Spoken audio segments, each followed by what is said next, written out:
La vie, c'est des moments.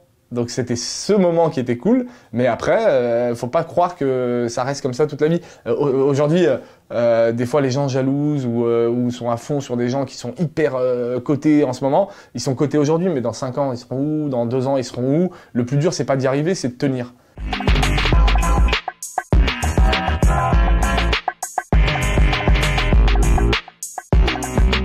J'ai un souvenir au foyer de mes éducateurs. C'est très important les rencontres que tu fais quand t'es gamin. C'est ce qui permet de déclencher un avenir sombre ou pas. Mon entrée au foyer, ça s'est fait j'avais 7 ans, donc en 92, un truc comme ça. Les services sociaux qui passent l'été, qui viennent te dire est-ce que ça te dirait d'aller dans un endroit où il y a plus d'enfants, où tu seras mieux, où tu auras une chambre et tout.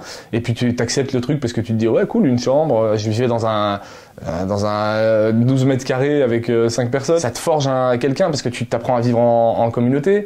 T'apprends les règles que t'as pas chez toi, t'apprends comment ranger ta chambre, faire ton lit, que des trucs basiques comme ça. Donc j'ai le souvenir de moi d'un éducateur qui s'appelle Jean-Marc et Gamal, les deux d'ailleurs, Jean-Marc et Gamal, qui ont pris soin de moi, qui sont occupés de moi, qui m'ont appris la culture, qui m'ont appris l'humour. Même Jean-Marc était hyper drôle. Ces rencontres-là, je pense qu'elles sont très importantes pour que l'enfant puisse s'accrocher à une référence positive. Gamal, par exemple, c'était un Algérien.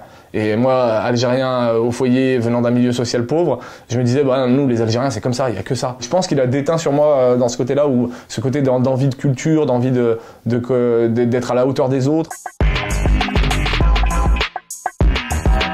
À 17 ans, je me suis acheté une caméra. J'avais emprunté celle d'un pote, ça m'a donné envie d'en acheter une à moi. Et je faisais en vocal, en playback, ça aurait pu être des TikTok aujourd'hui, des sketchs des inconnus où je me déguisais et je reprenais les paroles des inconnus. Je faisais les montages avec deux magnétoscopes. Je prenais un magnétoscope d'un côté avec le sketch des inconnus, l'autre avec mon truc, et je collais la voix dessus. C'était pas là le déclic, il s'est fait plus tard quand j'ai commencé à faire beaucoup de vidéos grâce à ce caméscope, et que j'ai fait un téléfilm sur France 3 et qui s'appelle Le Troisième Jour. Il y a eu un déclic à ce moment-là. Mais évidemment, tous ces moments où je m'amusais avec la caméra, c'était un truc qui me rapprochait de ce que je voulais faire. Et puis dans la vie, des fois, il y a des trucs qui arrivent et qui sont pas calculés et qui nous montrent que la suite, elle est déjà toute tracée. Moi, je crois beaucoup à ça. On fait pas les choses par hasard.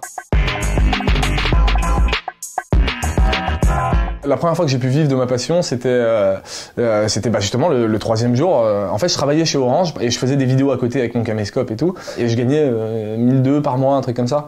Et là, j'ai été pris inopinément, je sais même pas comment ça s'est passé. J'ai été pris pour ce téléfilm.